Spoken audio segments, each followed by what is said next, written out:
Démarche empirique, pour un modèle du monde, on pourrait peut-être juste garder le principe de démarche empirique, parce que le principe de démarche empirique, c'est un procédé d'étude ou scientifique, où finalement, quand tu développes l'objet, ça se fait par la sensibilité, par l'expérience, plutôt par le côté pratique et non théorique. Dans le sens, en fait, ce qui est intéressant, c'est que les œuvres que vous allez voir, c'est des œuvres qui ont été étudié, développé par cette espèce d'étude pas scientifique, mais du regard, de l'œil, de l'étude, de l'évolution, de l'expérience, en fait, sensible de l'objet, de la matière.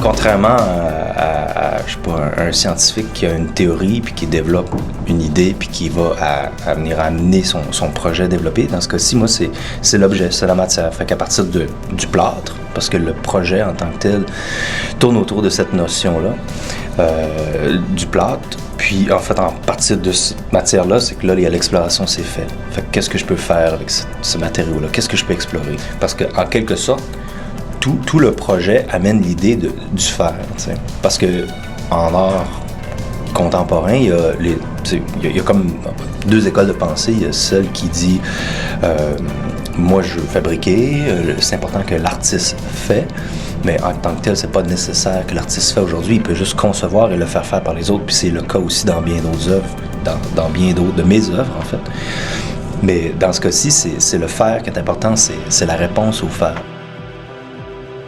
C'est le plâtre qui dicte quelle est sa matérialité. La blancheur, l'effet craie, l'effet poudreux, la fragilité aussi que tu peux avoir, la malléabilité qu'elle peut t'offrir. Il y a une pièce que j'ai faite qui s'appelle Parcours Maison, qui est une moulure qui est bâtie en verticalité. Puis ce qui est intéressant avec cette pièce-là, c'est que, j'aurais pu la faire par une machine, un CNC ou c'est des robots aujourd'hui, les artistes travaillent avec ça. Mais c'était pas important dans mon cas. Dans mon cas, c'était de le faire et de voir l'accident. Ça joue avec la notion du temps. C'est de bâtir à la verticale. C'est une traînée. On voit la façon comment ça a été bâti. Fait qu'on voit le système de traînée, on voit le plâtre, puis au fur et à mesure, on bâtit, on s'élève. Le temps semble pas important, il est important. Il est important parce qu'il y a un rapport à la fabrication, mais il y a un rapport aussi au processus, il y a un rapport aussi à l'évolution et au changement.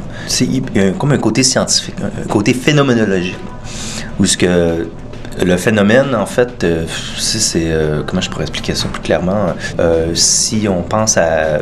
j'ai des boules sur une table, les boules, ils sont en équilibre, mais à chaque boule, chaque élément, j'ai dû prendre 15 minutes, m'asseoir et attendre, puis le tenir en équilibre, parce que c'est fait à partir d'une balloune avec du plâtre.